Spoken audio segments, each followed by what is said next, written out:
Hi అండి, అందరు నమస్కారం. నా పేరు కిరణ్. ఇప్పుడు మనం మాట్లాడుతున్నాం బ్రహ్మముడి సీరియల్. అయితే మొత్తానికైతే బెస్ట్ ఎపిసోడ్స్ వస్తాయని చెప్పాను కదా, ఎగ్జాక్ట్గా అవే అయితే వచ్చాయి. నేను మాట్లాడినట్టే రాజు గతం గుర్తొచ్చింది అనేసి మనం 15 రోజులు డిస్కషన్ చేసుకుంటున్నాం. ఇక రాజు గతం గుర్తొచ్చినా కానీ ఎందుకు కళావతి దగ్గర బయటపడలేదు అనేసి మీ అందరు డౌట్ రావచ్చు.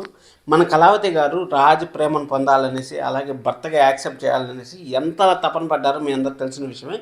ఆ తపనని మన డైరెక్టర్ గారు అయితే ఇక్కడ రాజుకి అయితే ఆ విధంగా చూపిస్తాడని నాకు అనిపిస్తుంది. ఎందుకంటే కళావతి ఎంతైతే ఇబ్బంది పడిందో ఒక భర్తగా, మన ఫీల్ అవ్వడానికి ఎంతైతే ఇబ్బంది పడిందో, అదేవిధంగా ఒక లవర్గా, ఒక మొగుడుగా ఆ విధంగా ఇంపాక్ట్ క్రియేట్ చేయడానికి అయితే మన డైరెక్టర్ గారు అయితే ఆ విధంగా చేస్తూ ఉంటారు అనిపించింది. ఎందుకంటే కళావతి గారు అడిగినా కానీ మీరు ఎందుకు ఈ విధంగా నటిస్తూ ఉంటారు అనేసి అడిగినా కానీ అక్కడ కూడా ఒక మెలిక అయితే పెట్టారు డైరెక్టర్ గారు. ఏం మెలిక పెట్టారంటే, అక్కడ మీరు ఎందుకు నటిస్తూ ఉంటారు ఇంకా అంటే, అయ్యో మీరు రాత్రి చెప్పిన వాటిలో ఏమైనా చెప్పింటారు అనేసి అంటే మన కళావతి గారు ఒక మాట అన్నారు.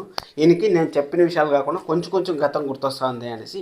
అంటే డైరెక్టర్ గారు ఎలాగైనా స్టోరీని మార్చొచ్చా అనేసి ఈ చిన్న చిన్న హింట్లు అయితే మనకి ఇస్తూ ఉంటారు. ఇది ఆఫీస్ విషయము రాజగతం గురించి. ఇప్పుడు మెయిన్గా మనం అప్కమింగ్ ఎపిసోడ్స్లో కానీ వచ్చినామంటే, మన అప్పు అయితే ప్రోమోలో మనకు చూపించింది, తర్వాత భాగంలో చూపించింది మనకి.